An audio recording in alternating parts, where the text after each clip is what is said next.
Jawab dah kuno, itu jerawas ni kayaknya jawab dah. Hamile siman nang kuda, hamile yang ada bukan jerawas ni kayaknya. Itu rumah kamu jual tu boleh kayaknya. Hai.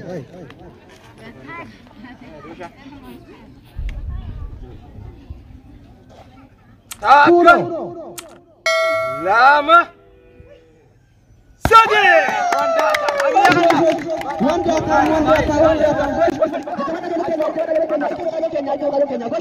Akar kamu, ewa itu masih Kenya. Akar. Jadi sawan Kenya, jalan di sini. Ini bawa Kenya.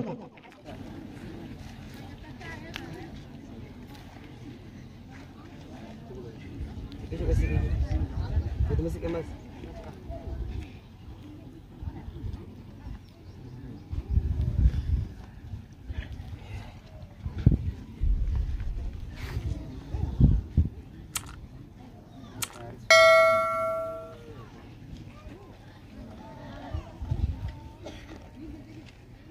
Takah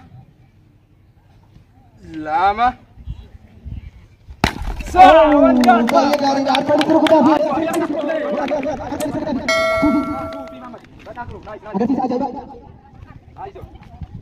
Ambil.